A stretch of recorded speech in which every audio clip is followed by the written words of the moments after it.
But now it became mandatory. After people have the lockdown and all, it became like what if. So there are a lot of what ifs that has been, faced by people. You get car accident every day. But if you get an autonomous car accident, then everybody is going to talk about it. Why? Because it's a new technology. The same thing for blockchain.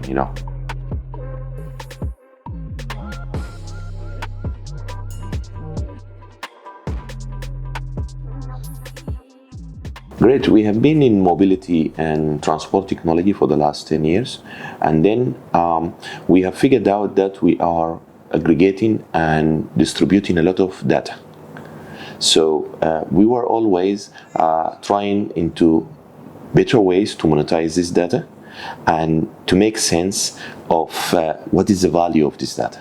So for example, if you are working for mobility, you will figure out that driver data, it's very important for insurance companies, for banks who provide the loans for the vehicles, because this preserves the asset. And also, it's very important for the authorities to keep all the roads safe and all this stuff. So the idea started in 2016, and we started approaching in 2017. We started approaching IOTA, for example, who were one of the initial platform for IoT particularly, and the main objective was in order to aggregate this data, preserve it, save it, and some sort of monetize this data. So the idea was like, when you get a car right from the factory, this car will have a very unique ID, and then it has a lot of transactions. Now, these transactions could be a financial transaction, could be a driving transaction, could be an accident, God forbid, or it could be also a transfer of ownership sort of transaction. So, when we look at the whole available technologies, you do not find a one window where you can monitor. If you want to buy a car today and you don't know what is the history of this car, has it been in an accident? Has it been driven well? Or what is the value of the car? All these questions, there is no one window which can answer this question. So here comes the idea: is that the car from day one, we will sort of gather this information, and then the car itself eventually will have a wallet in which there will be money out and money in, paying road toll, paying insurance, paying registration, and all this stuff. And eventually money in if the car is being leased, or for example is used an Uber, or even in autonomous vehicles. Later, when it's become mainstream, your car can take you to work and go and do some revenue for you and come back. So the idea is to have every car as an entity and to aggregate all this data along. And we tested the idea with several other clients. We see, for example, the insurance particularly, it is facing a lot of challenges, especially after COVID. Many people have reduced their commuting time. They are not moving a lot. So here, the insurance companies, they needed to justify their premium. If I am paying $1,000 or $2,000 for premium, and I used to travel for 20,000 kilometers a year, now I'm traveling for 3,000 or 4,000 kilometers a year. Why should I buy the same premium? Then the insurance companies has the question of who they wanted to give discount, because they know that people are commuting less and the accidents are less. So they wanted to give discount, but they don't know who's good and who's bad. They want to give the discount to people who are not generating a lot of claims, and for people who are generating a lot of claims, they may be keeping it the same or increasing it. So this is the whole idea that came from these challenges particularly, and then we feel these challenges after COVID became even more complex, which make the product more lucrative. Okay, we started, I think 2014, yeah, I think 2014, we had one of our startup was an e-commerce, and then in that e-commerce, we had a couple of partners offer us to accept crypto as a mode of payment. And then from there, we started researching on crypto. We did a bit of mining for some time. We invested in crypto, and then we started to learn more about the technology. That time there was Bitcoin and Ethereum at earlier days, and then after that, we see a lot of involvement in technology. So we started as a normal user. Then we started to test with the technology, we start mining, and then we feel that this is the way to move forward, regardless the setback which is happening some time back. But again, it has proven to be a technology that can really solve a lot of issues. Okay, after working in mobility for 10 years and dealing with high-level clients, like federal post offices, top airlines, top e-commerce companies who are working on the region here, we figured out that these clients, they have common challenges. So instead of every time providing a solution for a client, particularly, and then putting another solution for another client for the same challenges, we sort of packaging those solutions and spinning them out. Because when you sell a specific module among a solution, you cannot leverage because you're not targeting that specific niche with a specific set of problem. So I'll give you one example. For example, one of the app which we offer to Emirates Airline here in Dubai to monitor and aggregate the staff transportation. So let's see, if you work for Emirates and you need to know when your bus is coming, or is it going to come on time or delayed, or when you will be in the station, you can use the app to know this on real time. Now, we have been serving them with this app since 2019, I think. On a similar scale, another startup called Swivel, which started with the same sort of service, but instead of taking it from top, premium clients and all, no, they start going in a much wider market, acquiring and aggregating, transport provider. The company has IPO'd for $1.5 billion a couple of months ago. So always when you are focusing on a specific niche with the specific challenges, it became more easier to repeat and scale.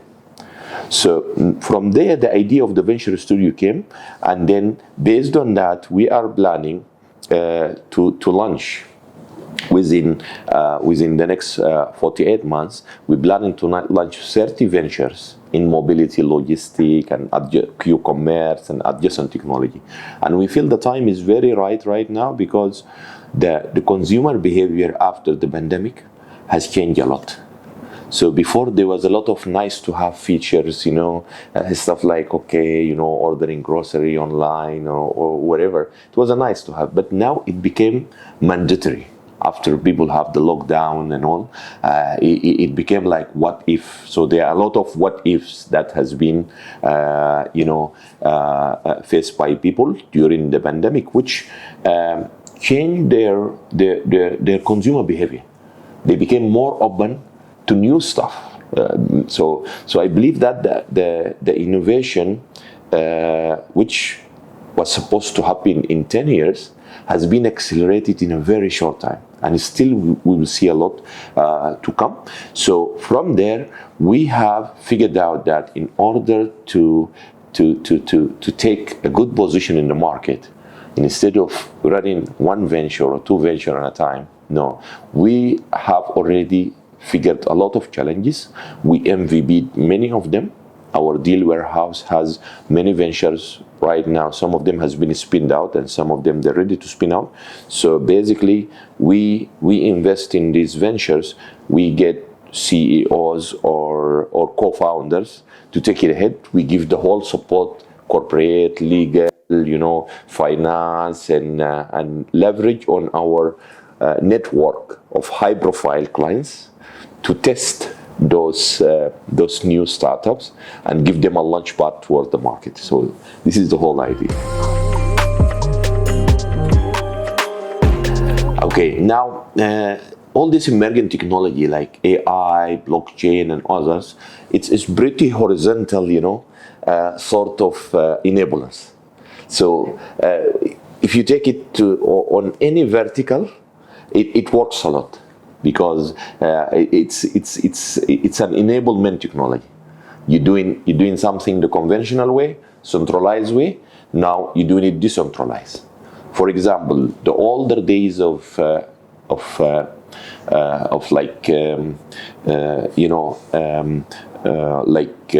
hosting provider, data centers and all this stuff. If you have one data center, that is like, okay. If you have two, then this is redundancy. It's a good thing. If you have 3 data centers, then you are more redundant.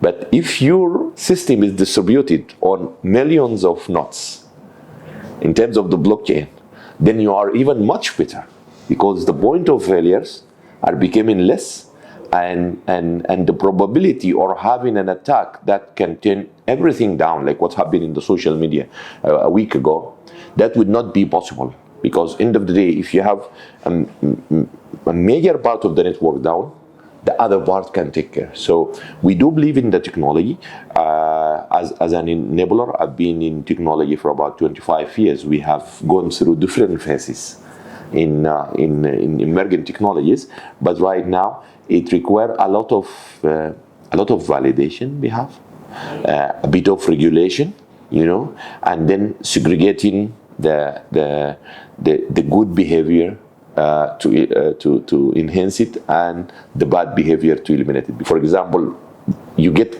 car accident every day. But if you get an autonomous car accident, then everybody is going to talk about it.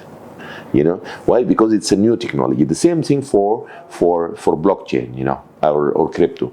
There are a lot of frauds. There are a lot of bad behaviors in all the banking system today, in all the transaction system. But it is a percentage. But today, if you have any incident in crypto or blockchain, it gets amplified. This is normal. But again, I think taking the industry forward, you need to enhance the good practice and try to fight or eliminate the bad practice. Then eventually you get in a more acceptance, from many other entities. See, the venture, we have got a couple of, since it's focused on mobility and logistic particularly, we've got fintech. Fintech is a major part of that, okay, because we need wallets, we need transaction, and we need stuff like that.